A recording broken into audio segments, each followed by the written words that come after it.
Welcome back friends. एक बार फिर से स्वागत है आपका हमारे यूट्यूब चैनल पे। तो हाजिर हूँ मैं एक बार फिर से एक नई मूवी की एक्सप्लेनेशन लेके। चैनल को अभी तक सब्सक्राइब नहीं किया तो कर लेना, क्योंकि मैं आपके लिए नई नई मूवी की एक्सप्लेनेशन लेके आता रहता हूँ।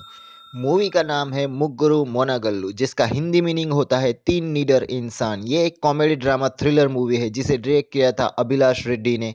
मूवी में नजर आए थे श्वेता वर्मा, श्रीनिवास रेड्डी, वेनेला रामाराव, सूर्या और राजा रविंद्र।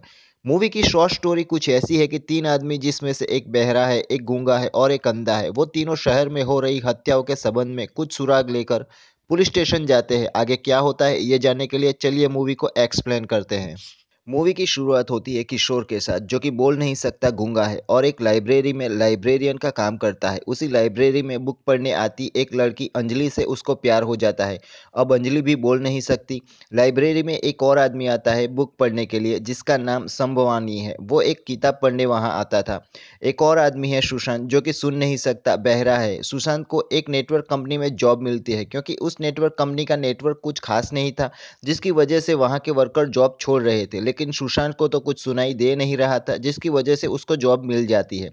एक और आदमी है दीपक, जो कि देख नहीं सकता, अंधा है। लेकिन दीपक डॉग ट्रेनिंग का काम करता है। वो लोगों के डॉग को ट्रेनिंग देता है। सुशांत को सुनाई नहीं देता, लेकिन उसकी एक गर्लफ्रेंड है।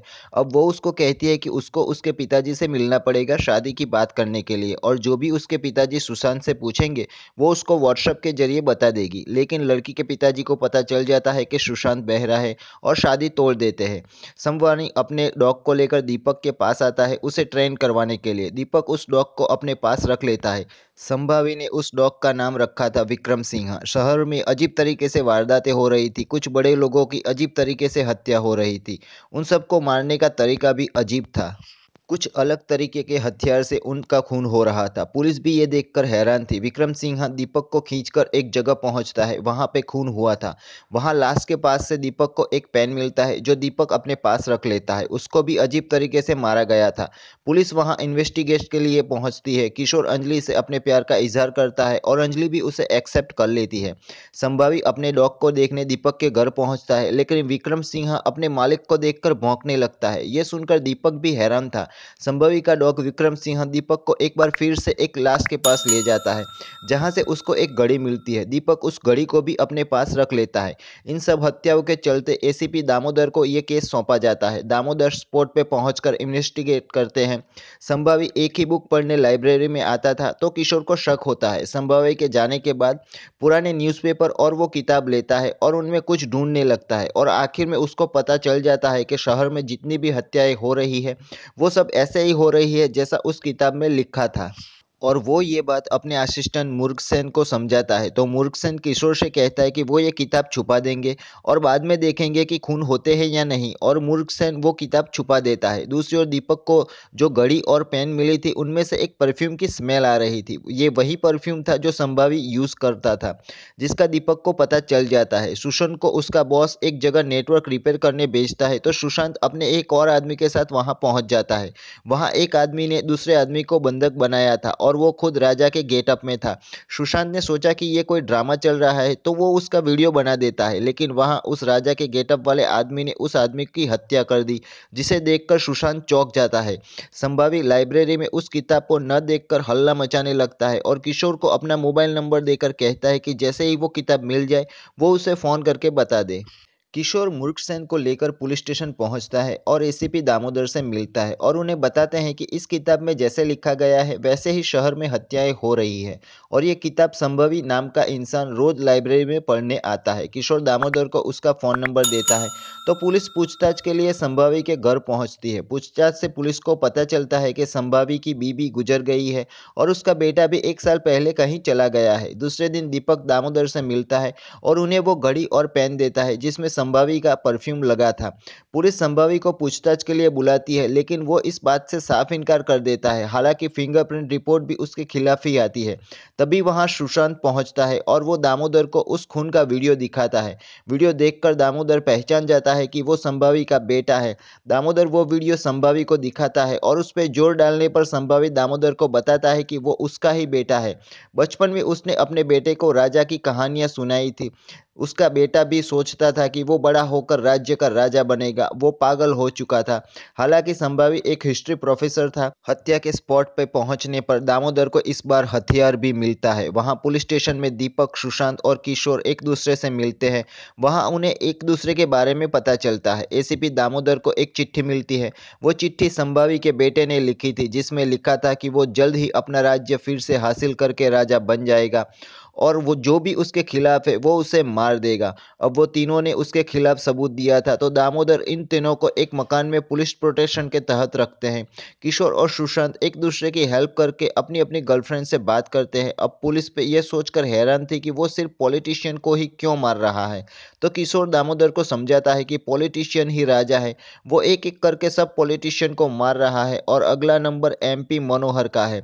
पुलिस एमपी मनोहर के घर पहुंचती है। उसके घर का दरवाजा बंद था, लेकिन अंदर संभावी का बेटा मनोहर को बांध के बैठा था। वो मनोहर को मारने ही वाला था कि दामोदर वहां आके उन्हें बचा लेता है और पुलिस संभावी के बेटे को पकड़ लेती है। न्यूज में दिखाया जाता है कि यह सब संभावी का बेटा संभावी के कहने पर कर रहा था। संभावी और उसके बेटे के पकड़े जाने पर पुलिस उन तीनों को छोड़ देती है, लेकिन तभी मनोहर की एक कार एक्सीडेंट में मौत हो जाती है। मनोहर के शरीर पे भी कुछ अजीब तरीके के निशान थे। ये वही हथियार था जिससे संभावी का बेटा मनोहर को मारने वाला था। दामोदर ये सोचता है कि मारने वाला और मरवाने वाला दोनों जेल में है, तो फिर मनोहर को किसने मारा। जब वो उस किताब को, जिसको संभावी पढ़ने रोज लाइब्रेरी जाता था, उसको देखता है तो उस पर लिखा था चंद्रशेखर किशोर। मतलब कि यह सब किशोर का प्लान था। उसने पहले आके संभावी के बारे में बताया, बाद में दीपक ने आके घड़ी और पेन दी और आखिर में बहरे ने आके वो वीडियो दिखाकर शक की सुई संभावी और उसके बेटे पर डाल दी।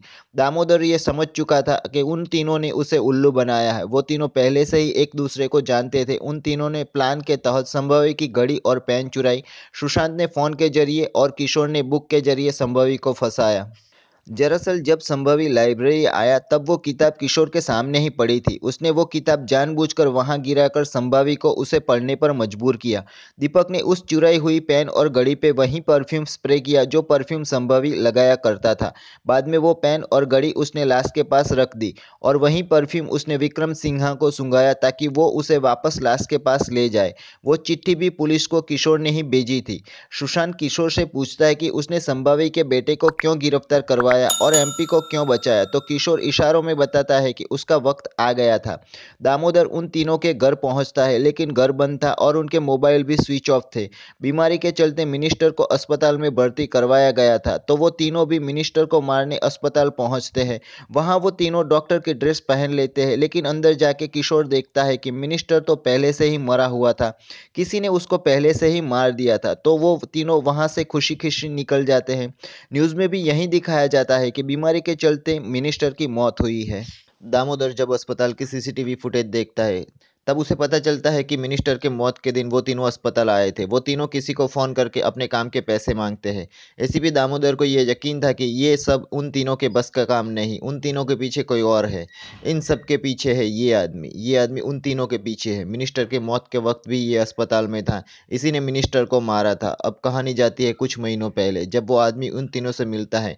वो तीनों को पॉलिटिशियन को मारने का काम सौंपता है। आगे वो तीनों को बताता है कि जंगल में कुछ लोग सांपों को पकड़कर उनका जहर निकालकर उन्हें चाइना बेच रहे हैं। जब जंगल में से वो सांप भागकर यहाँ आते हैं तो वो गांव वालों को डसने लगते हैं। इन सब में कई पॉलिटिशियन शामिल है, लेकिन इन सब का मास्टरमाइंड है संभावी नायक।